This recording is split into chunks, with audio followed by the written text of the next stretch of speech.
नमस्कार दोस्तों, स्वागत है आप सबका हमारे यूट्यूब चैनल पर। आज से हम एक नई सीरीज़ शुरू कर रहे हैं, जिला सीरीज़। इसमें हम उत्तराखंड के 13 ज़िलों के बारे में एक-एक करके बात करेंगे। इस सीरीज़ में सबसे पहले हम उसकी भौगोलिक स्थिति की बात करें कि उसकी भौगोलिक स्थिति कैसी है। उसके बाद फिर हम उसके थोड़ा-सा इतिहास के बारे में पता करेंगे, फिर उसके जितने भी फ़ेमस स्थल हैं, उनकी बात करेंगे।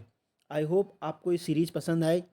ये सीरीज़ आपके आने वाले जितने भी एग्ज़ाम हैं उनके लिए बहुत ही इम्पोर्टेंट होने वाली है। तो इस सीरीज़ को ध्यान से देखें और कोशिश करें शॉर्ट नोट्स बनाने की। तो वीडियो को शुरू करते हैं, और वीडियो पसंद आती है तो प्लीज़ वीडियो को शेयर करें, लाइक करें और कमेंट करके बताएं आपको ये सीरीज़ कैसी लगी है। तो आज का जो हमारा डिस्ट्रिक्ट होगा वो होगा टिहरी गढ़वाल। तो अब हमारा पहला डिस्ट्रिक्ट टिहरी गढ़वाल। चलो वीडियो को शुरू करते हैं। तो टिहरी के अगर हम भौगोलिक विभाजन की बात करें तो सबसे पहले बात करते हैं क्षेत्रफल की। तो जो टिहरी का जो क्षेत्रफल है वो है आपका 3642 वर्ग किलोमीटर। 3642 वर्ग किलोमीटर क्या है, टिहरी का क्षेत्रफल है। जनसंख्या की बात करें तो पूरे उत्तराखंड की 6.13% जनसंख्या आपकी टिहरी में रहती है। 6.13% जनसंख्या टिहरी में निवास करती है। साक्षरता की बात करें तो इसकी जो लिटरेसी रेट है वो है 76.36% इसकी टोटल साक्षरता है। यानी टोटल साक्षरता कितनी इसकी 76.36%। अब अगर इसमें बात करें हम पुरुष साक्षरता और महिला साक्षरता यानी मैन और फीमेल की बात करें तो मैन की जो साक्षरता है आपके टिहरी गढ़वाल की वो है 89.76% महिला साक्षरता है, और पुरुष साक्षरता है। और जो महिला साक्षरता है फीमेल वो है 64.28%। ये यहाँ की फीमेल लिटरेसी रेट है। टोटल साक्षरता 76.36, पुरुष साक्षरता 89.76 और महिला साक्षरता 64.28 आपकी टिहरी की है। अब बात करते हैं अगर यहाँ के लिंग अनुपात की, तो इनका जो लिंग अनुपात है वो है आपका 1078, यानी 1000 पुरुषों पर यहाँ पर 1078 महिलाएं हैं। ये तो इनका लिंग अनुपात है, टोटल सेक्स रेशियो। अगर शिशु लिंग अनुपात की बात करें यानी 0 से 6 साल, शिशु में आते हैं 0 से 6 साल के बच्चे, तो जो टिहरी का शिशु लिंग अनुपात है वो है आपका 897। 897 इनका शिशु अनुपात है। यानी जो 0 से 6 साल के बीच के बच्चे आते हैं उसका जो सेक्स रेशियो है वो 897 है, और जो टोटल सेक्स रेशियो है, टोटल लिंग अनुपात है वो 1078 है। अब बात करते हैं यहाँ के घनत्व की यानी डेंसिटी की। तो यहाँ का जो घनत्व है वो है आपका 170, यानी 1 वर्ग किलोमीटर में लगभग 170 लोग रहते हैं आपके टिहरी गढ़वाल में। तो घनत्व 170। और 10 की वृद्धि की बात करें यानी पिछले 10 साल में जो यहाँ वृद्धि हुई है वो है आपकी 2.35%। 2.35% की यहाँ पर क्या हुई, आपकी वृद्धि हुई है। कहाँ की, टिहरी गढ़वाल की। तो ये तो इसका भौगोलिक विभाजन हो गया। अब बात करते हैं थोड़ा राजनीतिक विभाजन की। तो यहाँ पर राजनीतिक विभाजन की बात करें तो टिहरी में जो विधानसभा की सीटें हैं, जो भी वर्तमान में आपका चुनाव आ रहा है, तो बाई चांस पूछ सकते हैं कि टिहरी में कितनी विधानसभा सीटें हैं। तो टिहरी में जो विधानसभा सीटें हैं वो आपकी 6। टिहरी में 6 विधानसभा सीटें हैं। अब बात करें यहाँ की तहसीलों की, तो टिहरी में 12 तहसील है और 10 ब्लॉक है।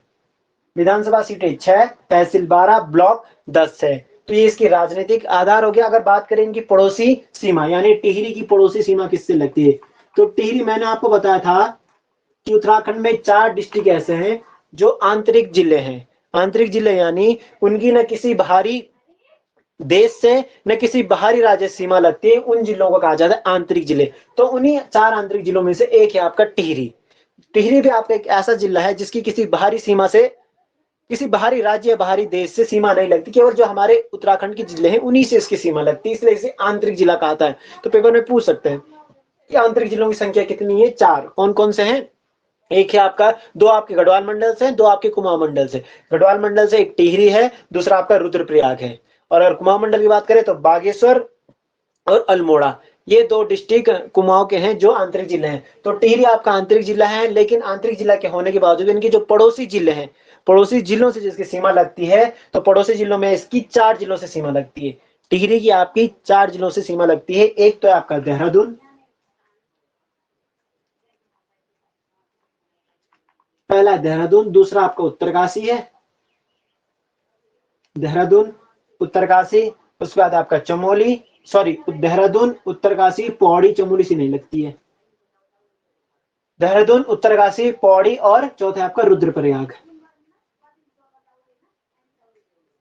देहरादून उत्तरकाशी पौड़ी और रुद्रप्रयाग, ये 4 डिस्ट्रिक्ट हैं जिनकी सीमाएं आपकी टिहरी गढ़वाल से लगती। तो ये तो हो गया आपका टिहरी गढ़वाल का भौगोलिक और राजनीतिक आधार। अब बात करते हैं हल्की सी नजर मारते हैं आपकी टिहरी के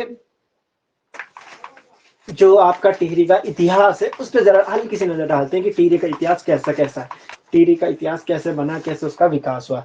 अगर टिहरी के इतिहास की बात करें तो टिहरी की जो बोलते हैं कि टिहरी जिला कब बना है, तो जिस समय मैंने आपको बताया था कि आपका जो उत्तराखंड है उस पर सबसे पहले शासन था आपका पुराणों में, तो खस हो गए, कुषाण हो गए, शक हो गए, इनका था। उसके बाद आप क्या है, पंवार वंश। तो पंवार वंश ने यहाँ पर 1804 तक शासन किया। 1804 में जब पंवार शासक हार गए गोरखों से, तो 1804 से 1815 तक यहाँ पर रहे आपके गोरखे रहे। फिर गोरखों को अंग्रेजों ने हराया। फिर अंग्रेजों ने सुदर्शन शाह से 3 लाख रुपए मांगे कि आप हमें 3 लाख रुपए दे दो, फिर हम आपको आपका पूरा शासन दे देंगे। लेकिन सुदर्शन शाह के पास 3 लाख रुपए कहाँ से होते, तो खुद मांग मांग के अपना जीवन चला रहा था। फिर उन्होंने क्या किया, सुदर्शन शाह से उनका आधा राज्य छीन लिया। यानी जो आपकी जो पहले कुछ इस प्रकार से हमारा उत्तराखंड लगभग इस प्रकार से, ये हमारी सीमा है जो कुमाऊं गढ़वाल मंडल को अलग करती है। तो इस क्षेत्र में चलता था चंद वंश, यहाँ चलता था पंवार वंश। तो पंवारों का शासन इतने तक था। जब गोरखों को अंग्रेजों ने हराया, फिर अंग्रेजों ने बोला कि आप हमें 3 लाख रुपए दो, आप अपने शासन में राज करो, हम कुमाऊं में चले जाएंगे। लेकिन उसके बाद 3 लाख रुपए नहीं थे, तो उन्होंने क्या किया, इस गढ़वाल मंडल के 2 भाग कर दिए। जो आपका उत्तरी भाग था वो दे दिया आपको सुदर्शन शाह को, और जो उसका भाग था वो रख दिया अपने शासन में। और जो ऊपर का भाग था इसमें आता था आपका पूरा टिहरी गढ़वाल। उस समय उत्तरकाशी, चमोली और रुद्रप्रयाग कोई डिस्ट्रिक्ट नहीं बने थे, केवल टिहरी था, वहां शासन चलता था आपका पंवार वंशों का था। तो जब अंग्रेजों ने सुदर्शन शाह को टिहरी वाला क्षेत्र दिया, तो जिस दिन सुदर्शन शाह ने टिहरी में अपनी राजधानी लाई, उसी दिन को इसका क्या माना जाता है, स्थापना दिवस माना जाता है। तो जिस दिन सुदर्शन शाह ने इसे राजधानी बनाया, और वो राजधानी की डेट थी आपकी 28 दिसंबर, परीक्षा वाणी पे ये 30 दिसंबर दी है, वो गलत डेट है। इसकी जो एग्जैक्ट डेट है वो है आपकी 28 दिसंबर 1815। मानक पुस्तकों के आधार पर 1815। अगर बाई चांस आपको 28 दिसंबर ना आता है तो आपको 30 दिसंबर भी याद रखना, क्योंकि परीक्षा वाणी पे ये 30 दिसंबर दी गई है। लेकिन है कौन सी डेट, 28 दिसंबर 1815 को टिहरी को क्या गया, राजधानी बनाया गया। और 1815 से ही इस जिले के रूप में भी इसे माना जाने लग गया कि ये भी एक जिला है। तो 28 दिसंबर 1815 को पंवार वंश के शासक सुदर्शन शाह ने इसे क्या बना दी, राजधानी बनाई।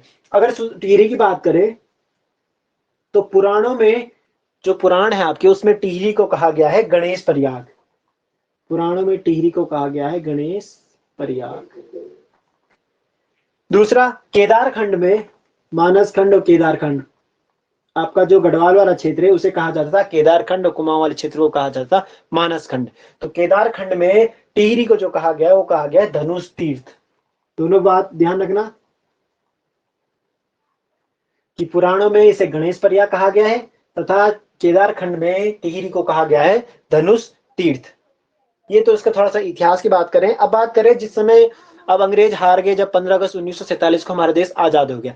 लेकिन उस समय, जिस समय हमारा देश आजाद हुआ, उस समय टिहरी क्या चाहता था कि मैं अलग शासन करूं, अलग राज्य बनाऊं। लेकिन हमारे यहाँ देश विलय की जो लोगों ने मांगे करने लगी, हड़ताल करने की, नहीं हमें भारत के साथ मिलना है। तो उसी को लेकर मानवेंद्र शाह जो अंतिम शासक हुए, मानवेंद्र शाह ने जो भारत के विलय पत्र पर हस्ताक्षर किया, भारत का विलय पत्र पेपर में पूछा जाता है टिहरी गढ़वाल को कब भारत में मिलाया गया, तो इस प्रकार से पूछ सकता है टिहरी को कब भारत में मिलाया गया, या फिर मानवेंद्र शाह ने भारत के विलय पत्र पर कब हस्ताक्षर किए। दोनों डेट एक ही है, वो है आपके 1 अगस्त 1949।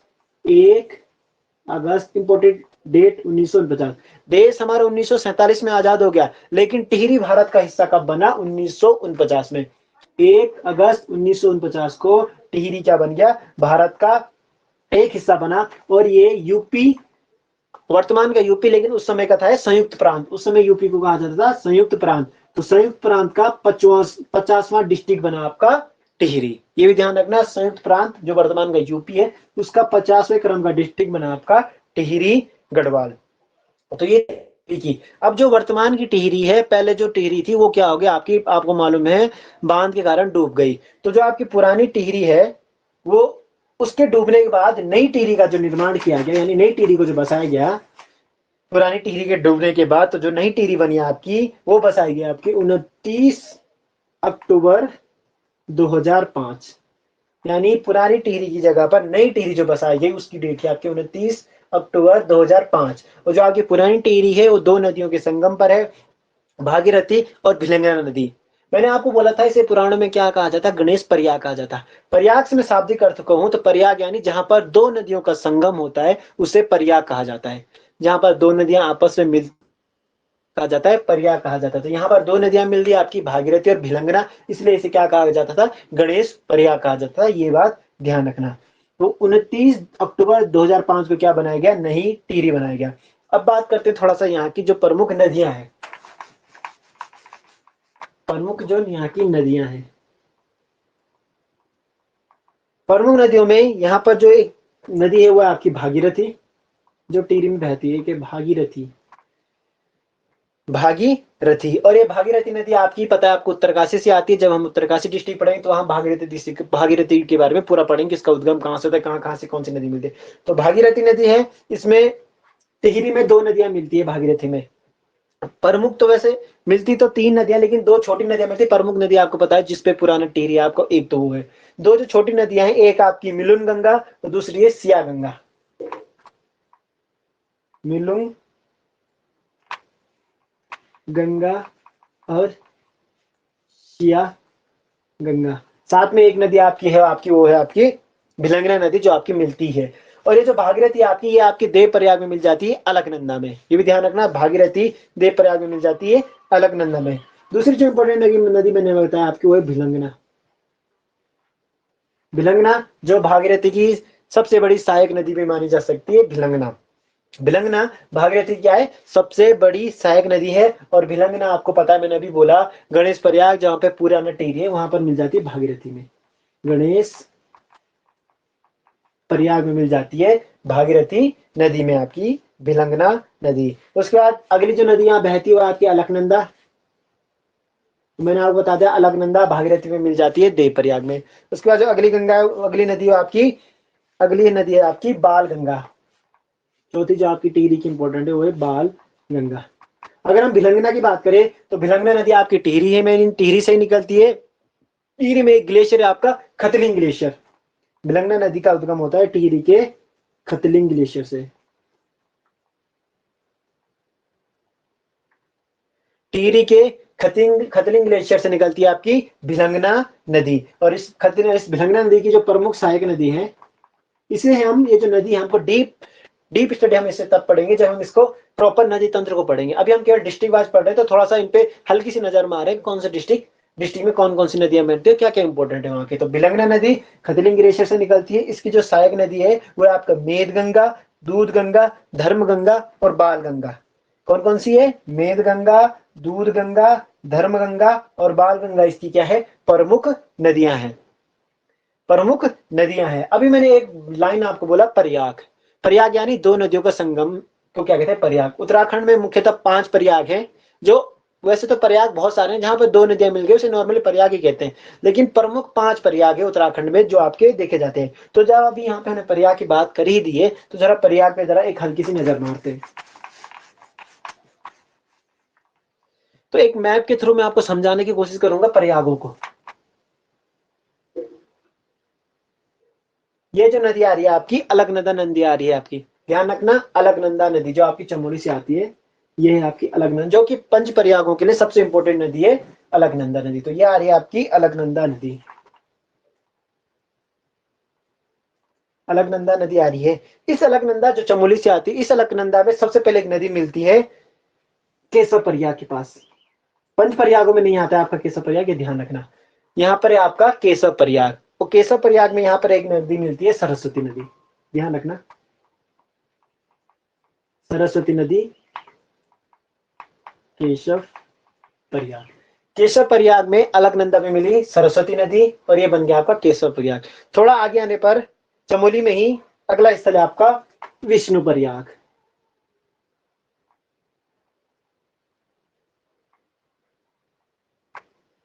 और विष्णु प्रयाग में जो नदी मिलती है वो है पश्चिमी धौली गंगा या फिर विष्णु गंगा भी कहते हैं इसे। विष्णु प्रयाग पे विष्णु गंगा या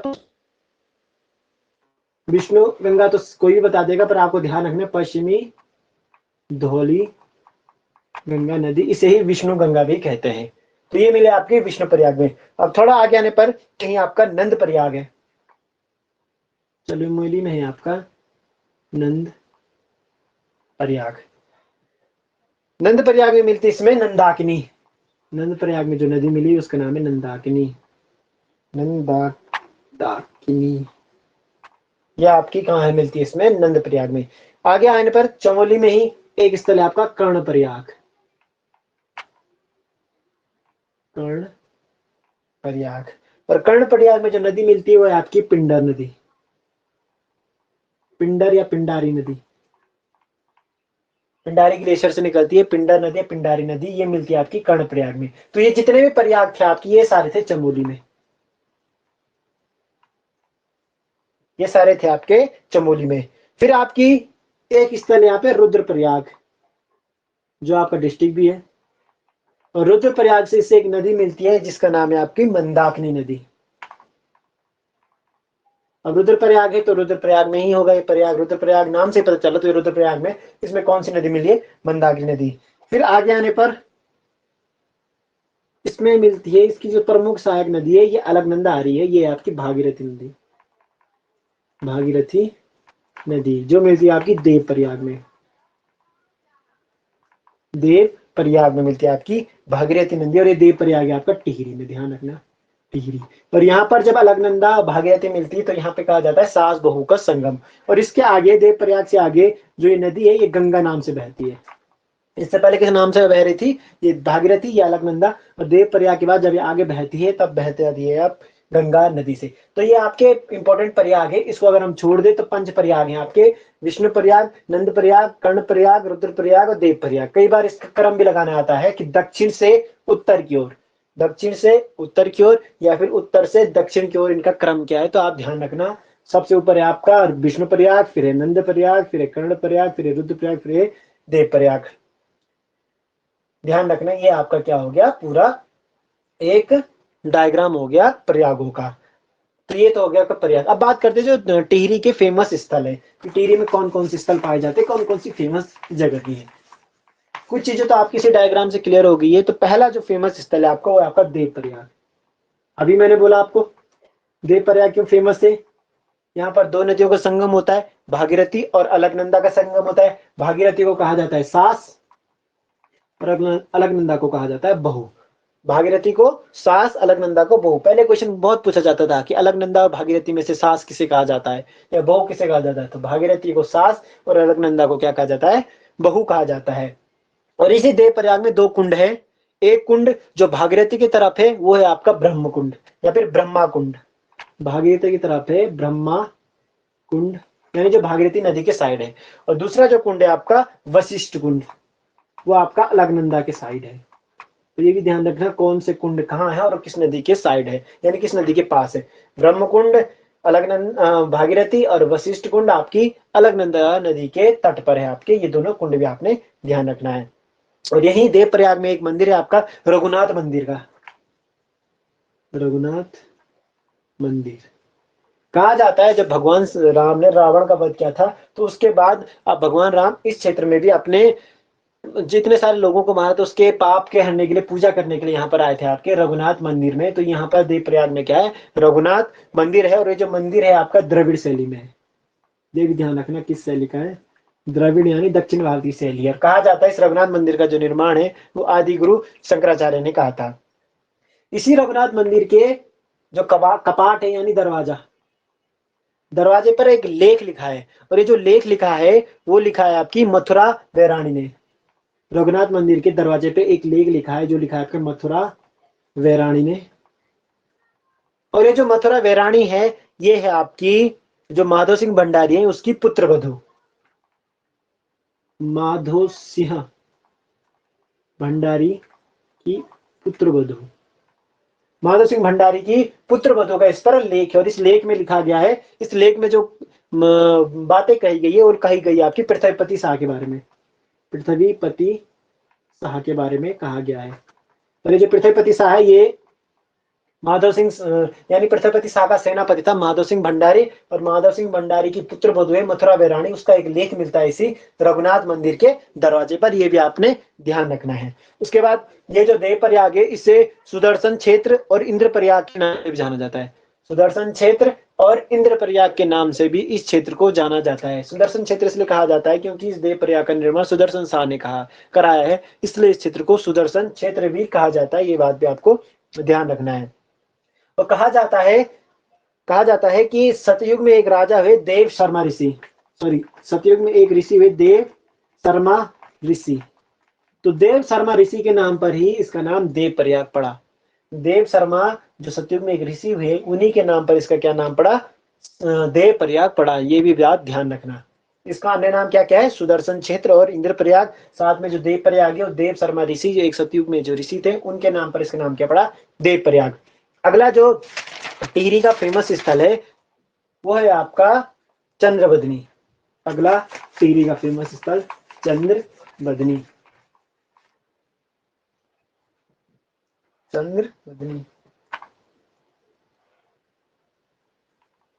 चंद्रवदनी की बात करें तो ये चंद्रवदनी आपका चंद्रकूट पर्वत पर है। चंद्रवदनी चंद्रकूट पर्वत,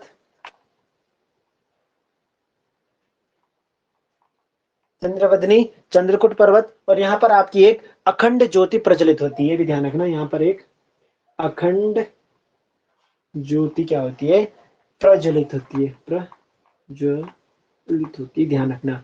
तो चंद्रवदनी में क्या आपका, चंद्रवदनी आपका चंद्रकूट पर्वत पर है और यहाँ पर एक अखंड ज्योति प्रज्वलित होती है। और स्कंद पुराण में इस चंद्रवदनी को कहा गया था भुवनेश्वरी पीठ, भुवनेश्वरी पीठ। तो स्कंद पुराण में चंद्रवदनी को कहा गया है भुवनेश्वरी पीठ। इसके अगला जो स्थल है आपका वो है आपका चंबा। चंबा से ज्यादा कुछ ध्यान नहीं रखना, बस याद रखना चंबा में 11 अप्रैल को एक मेला लगता है। चंबा में क्या लगता है, 11 अप्रैल को एक मेला लगता है। और ये जो मेला लगता है ये लगता है आपका गबर सिंह, जो एक विक्टोरिया प्रांत प्राप्त सैनिक है, गबर सिंह।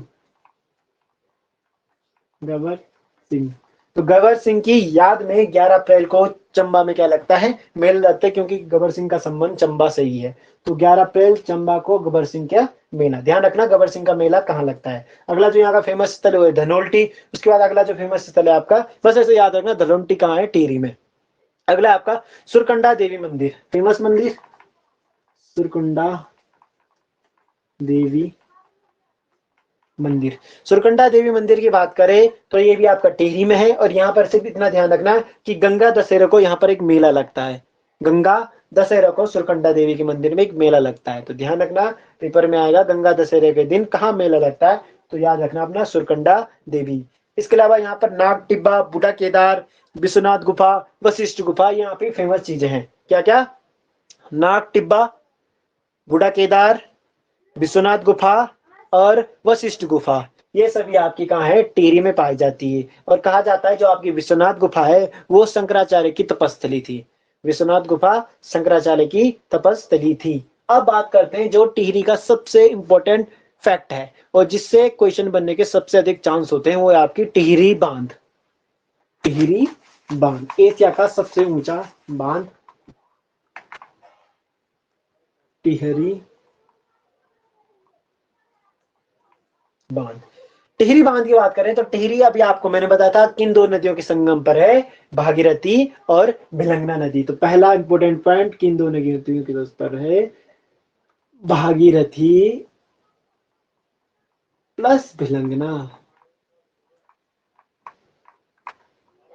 भागीरथी और भिलंगना नदी के तट पर है आपका कौन सा, टिहरी बांध। और इस टिहरी बांध की बात करें तो इसकी जो ऊंचाई है वो है आपका 260.5 ऊंचाई, हाइट की बात करें तो 260.5 मीटर, 260.5 मीटर इसकी क्या है, ऊंचाई है।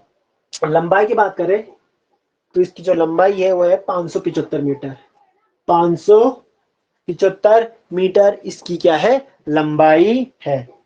ये जो टिहरी बांध है, इसी टिहरी बांध के आगे यानी कुछ दूरी पर, लगभग 10-20 किलोमीटर के दूरी पर एक और बांध बनाया गया है, जहां से यहीं से छोटा सा बांध है, वो है आपका कोटेश्वर बांध।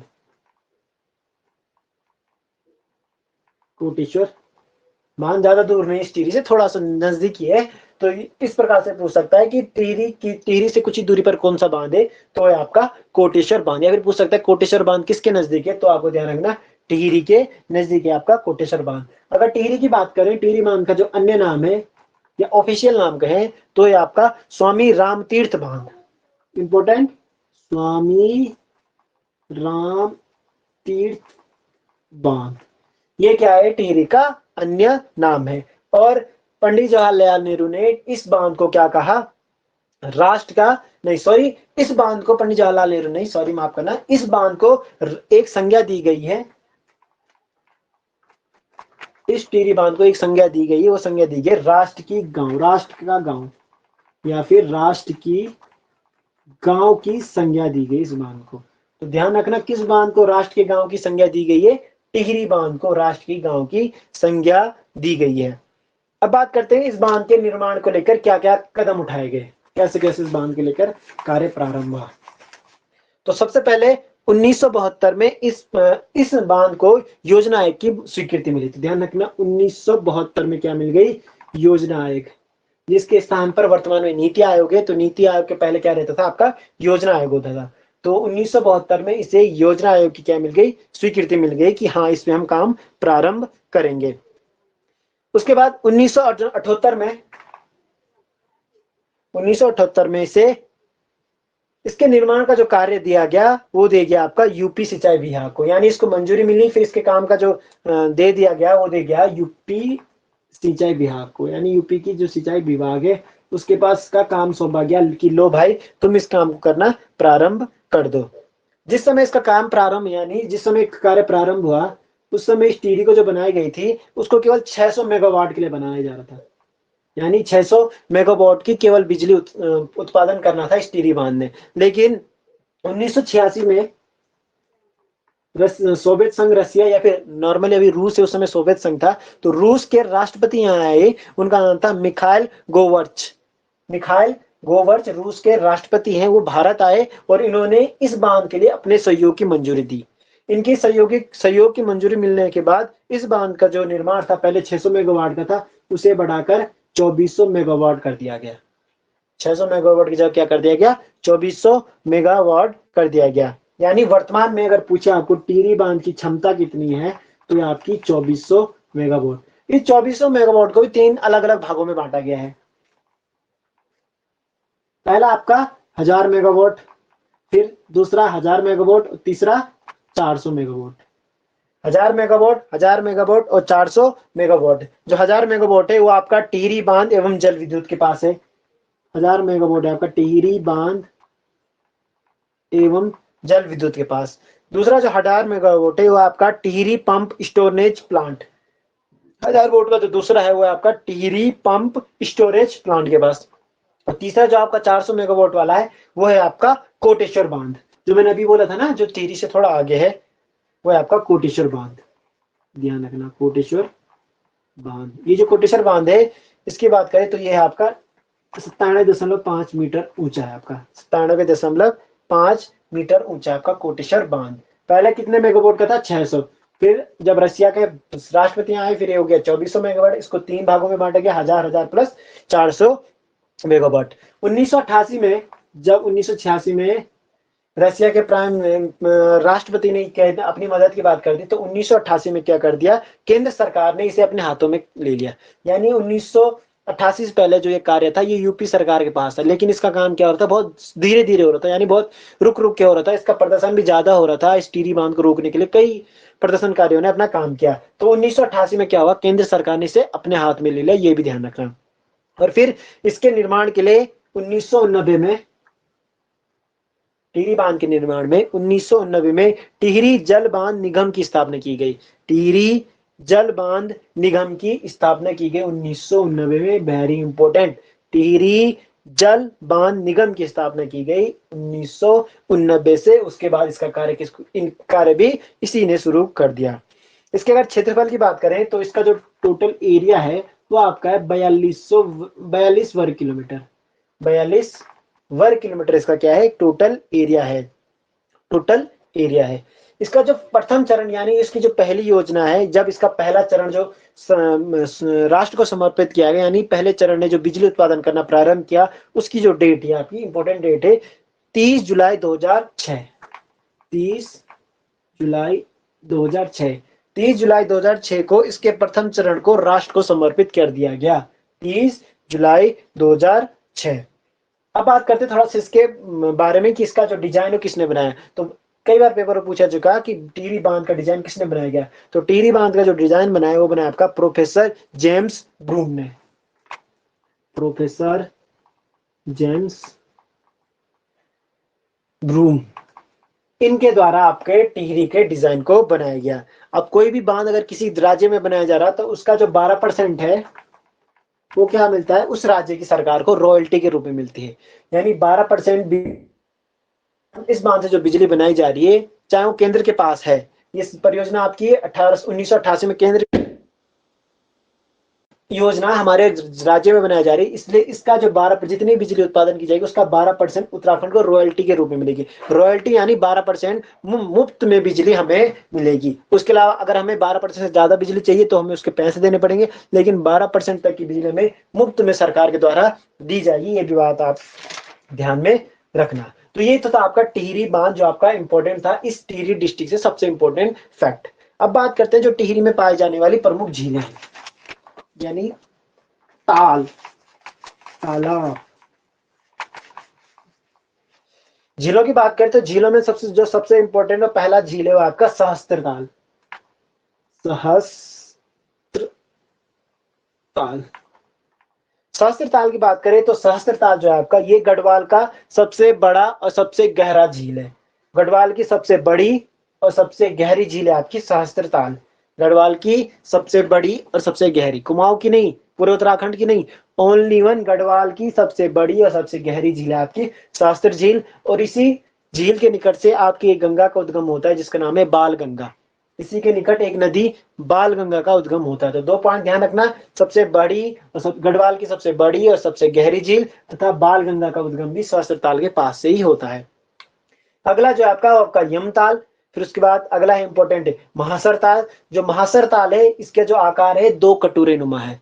तो ध्यान रखना महासर ताल। महासर ताल क्या है, 2 कटोरे नुमा बनी एक झील है और इसलिए महासर ताल को भाई बहन का ताल भी कहते हैं। पेपर में आ चुका है एक क्वेश्चन कि भाई बहन का ताल किसे कहा जाता है, तो महासर ताल को भाई बहन का ताल कहा जाता है। उसके बाद अगला है जो वो है आपका बासुकी ताल। बासुकी ताल से जो इंपॉर्टेंट याद रखने वाली बात है वो आपका है कि इसका जो जल है वो लाल पानी वाला है। लाल पानी, इसका जो जल है वो कैसा है, लाल पानी, किसका, बासुकी ताल में। उसके अलावा ये नीले रंग के कमल यहाँ खिलते हैं, नीले कमल के फूल यहाँ खिलते हैं, साथ में केदारनाथ के निकट है, ये आपको ध्यान रखना है। अगला आपका मंसूर ताल।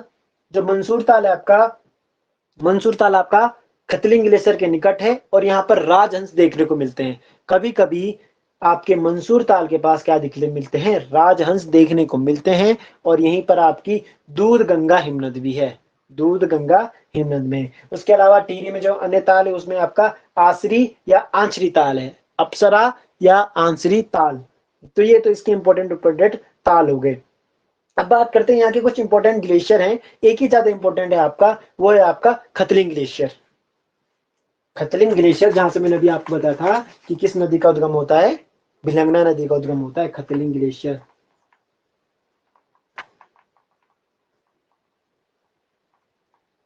खतलिंग ग्लेशियर, ये खतलिंग ग्लेशियर आपका 2 जिलों में, वैसा ज्यादा भाग इसका टिहरी में। तो आपका खतलिंग ग्लेशियर कहाँ है, टिहरी और रुद्रप्रयाग में आपका खतलिंग ग्लेशियर। और इसी खतलिंग ग्लेशियर से आपकी भिलंगना नदी का उद्गम होता है। भिलंगना नदी का उद्गम होता है आपका खतलिंग ग्लेशियर से। और केदार खंड में एक शब्द प्रयुक्त हो गया है स्फटिक। केदारखंड में एक शब्द प्रयुक्त हो गया आपका स्फटिक, और ये जो स्फटिक है ये आपका खतलिंग ग्लेशियर के लिए ही कहा गया है केदारखंड में। तो ध्यान रखना, पूछ सकता है केदारखंड में स्फटिक शब्द किसके लिए प्रयुक्त किया गया है? स्फटिक,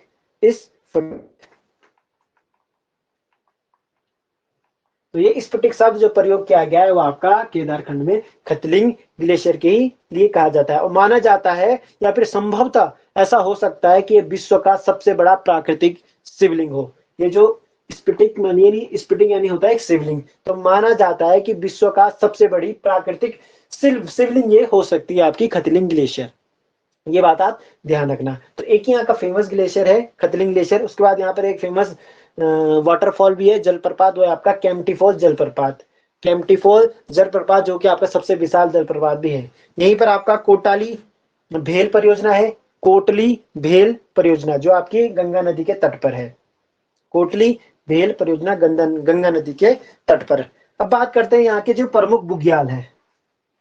अगर कभी क्वेश्चन आपको पूछ ले कि कितनी हाइट से ऊपर आपके बुग्याल पाए जाते हैं, बाई चांस बनेगा नहीं, पर बाई चांस ऐसा क्वेश्चन बन जाए कि कितनी हाइट पर आपके बुग्याल पाए जाते हैं, तो ध्यान रखना लगभग 3600 मीटर से ऊंचे क्षेत्र में अगर आप जाओगे तो वहां पर आपको बुग्याल दिखने लग जाएंगे। यानी इससे ऊपर के क्षेत्र में ज्यादातर आपको क्या होंगे? बुग्याल दिखाई देने लगेंगे। और ये जो बुग्याल है, ये इन्हें बुग्यालों को क्या कहा जाता है? पशु चारकों का स्वर्ग भी कहा जाता है। पशु चारकों का स्वर्ग कहा जाता है बुग्यालों को। यानी बुग्याल पयार हो गए, बुग्याल हो गए, इन्हें क्या कहा जाता है? पशु चारकों का स्वर्ग कहा जाता है। और इन्हीं बुग्यालों में आपके अनेक प्रकार की जातियां निवास करती है, फिर बकरियों को चलाने के लिए जाती है, जिसमें पालसी हो गया, बकरवाल हो गया, लवड़ हो गया, गद्दी हो गया, गुज्जर हो गया, चल गुमुंद जातियां क्या करती है? इन्हीं जगह अपने पशुओं को लेकर जाती है, आपने देखा भी होगा। जो प्रमुख बुग्याल है उनमें बात करें तो पहला बुग्याल है आपका मानसर ताल बुग्याल, मानसर ताल बुग्याल। दूसरा आपका जोराई बुग्याल, दूसरा आपका जोराई बुग्याल। उसके बाद खतलिंग ग्लेशियर है तो उसी के पास है आपका खतलिंग बुग्याल, खतलिंग बुग्याल। अगला इंपॉर्टेंट है पावली कांठा बुग्याल, अप्सरा बुग्याल और खरसोली बुग्याल। तो इंपॉर्टेंट इसमें है, एक तो आपका पावली कांठा बुग्याल इंपॉर्टेंट है, एक आपका खरसोली बुग्याल और जोराई बुग्याल। ये तीन आपकी इंपॉर्टेंट है। बाकी तो आप थोड़ा गैस लगा के निकाल भी सकते हो, पर इंपॉर्टेंट कौन कौन से? जोराई बुग्याल, पावली कंठा बुग्याल और खरसोली बुग्याल यहाँ के इंपॉर्टेंट है आपके। बाकी खतलिंग से आप बता सकते हो कि खतलिंग टिहरी में है तो बुग्याल भी वही होगा, मानसर ताल भी आपका यही है तो मानसर ताल से मानसर बुग्याल भी यही होगा, और अप्सरा ताल भी यही है तो अप्सरा से अप्सरा बुग्याल भी यहीं पे हो जाएगा। तो आपने क्या ध्यान रखना है? जोराई, पावली कंठा, खरसोली, ये तीन प्रमुख बुग्याल हैं जो आपके टिहरी में पाए जाते हैं। अब बात करते हैं यहाँ के जो प्रमुख मंदिर है। हेडिंग लिखना मंदिर, हेडिंग लिखना मंदिर। तो मंदिरों में बात करें तो प्रमुख प्रमुख मंदिर है। पहला आपका चंद्रबदनी का मंदिर, ध्यान रखना, पहला आपका चंद्रबदनी मंदिर, जिसके बारे में मैंने पहले भी बताया था इसमें कि चंद्रकूट पर्वत पर आपका स्थित है, केदारखंड में से भुवनेश्वर पीठ भी कहा गया। तो सिंपल लिखना चंद्रबदनी मंदिर। दूसरा आपका नागटिबा मंदिर, तीसरा आपका कुंजापुरी का मंदिर, कुंजापुरी का मंदिर। अगला आपका रथी देवता मंदिर, रथी देवता मंदिर, बूढ़ा केदार मंदिर, कोटेश्वर महाराज मंदिर, कोटेश्वर बांध के ही पास है आपका कोटेश्वर महाराज मंदिर, सुरकुंडा मंदिर, सेम नागराज मंदिर, पलेठी का सूर्य मंदिर। ये इंपॉर्टेंट है आपका पलेठी का सूर्य मंदिर, पलेठी का सूर्य मंदिर। पेपर में आ चुका है पलेठी का सूर्य मंदिर कहाँ है, तो वहां ऑप्शन पे आपका टिहरी नहीं था, वहां आपके प्रॉपर जगह थी। तो पलेठी का जो सूर्य मंदिर है वो आपका हिंडोला खाल के पास, ये भी ध्यान रखना पलेठी का सूर्य मंदिर का है हिंडोला खाल के बारे में। हिंडोला खाल, हिंडोला खाल के पास है आपका पलेठी का सूर्य मंदिर। अब बात करते हैं तो ये आके इंपॉर्टेंट, इसमें इंपॉर्टेंट क्या क्या है? एक आपका चंद्रबदनी इंपॉर्टेंट है, कुंजापुरी इंपॉर्टेंट है, बूढ़ा केदार इंपॉर्टेंट है, कोटेश्वर इंपॉर्टेंट है, सुरकंडा इंपॉर्टेंट है और पलेठी का सूर्य मंदिर, ये यहाँ ज्यादातर इंपॉर्टेंट है आपके जो पेपर में पूछे जा सकते हैं। अब बात करते हैं टिहरी के जो प्रमुख मेले हैं।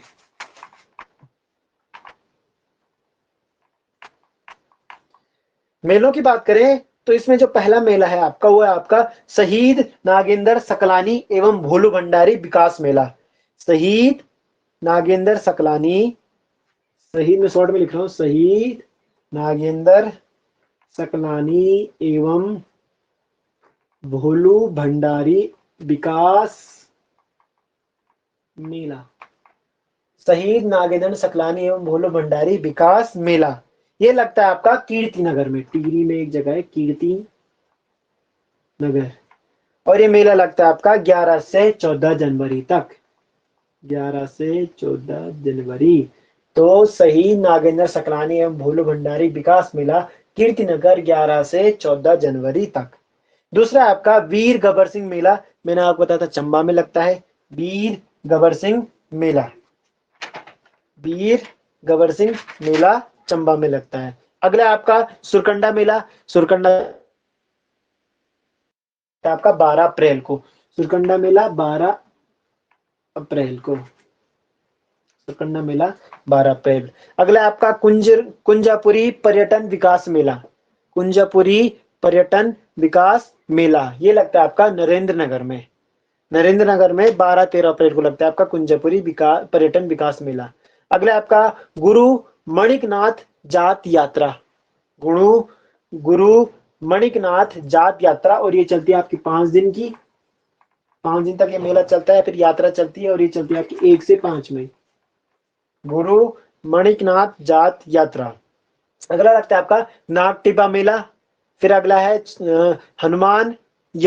यमुना घाटी क्रीड़ा एवं संस्कृति विकास मेला, यमुना घाटी क्रीड़ा एवं संस्कृति विकास मेला, और ये लगता है आपका नैनबाग टिहरी में, ध्यान रखना नैनबाग टिहरी में लगता है आपका यमुना घाटी क्रीड़ा एवं संस्कृति विकास मेला। अगला है नागराज इंपोर्टेंट मेला, नागराज सेम मुखेम मेला, ये लगता है आपका 26 नवंबर को, 26 नवंबर को। अगला लगता है आपका चंद्रबदनी मेला, और ये जो चंद्रबदनी मेला है ये लगता है आपका अंजनी सैंड में, चंद्रबदनी मेला लगता है अंजनी सैंड में। फिर अगले जो कुछ छोटे छोटे मेले हैं वो आपका वासुदेव मेला, राज राजेश्वरी मेला और रणभूत मेला। तो ये यहाँ के क्या है, इंपोर्टेंट मेले हैं, इंपोर्टेंट मेले हैं। अब बात करते हैं जो टिहरी के अन्य इंपोर्टेंट फैक्ट हो गया, फिर इंपोर्टेंट तथ्य हो गए जो टिहरी के जो अन्य तथ्य हैं। अन्य तथ्य में मैंने आपको टिहरी के 2 नाम तो पहले बताए थे आपको, एक तो बताया था आपका गणेश प्रयाग, एक बताया था धनुष तीर्थ। तो ये क्या थे, इनके पुराने नाम थे, लेकिन इसको एक उपनाम भी दिया गया है, और इसका जो उपनाम है वो है आपका भारद्वाज, इसका क्या है, उपनाम है इसका टिहरी का।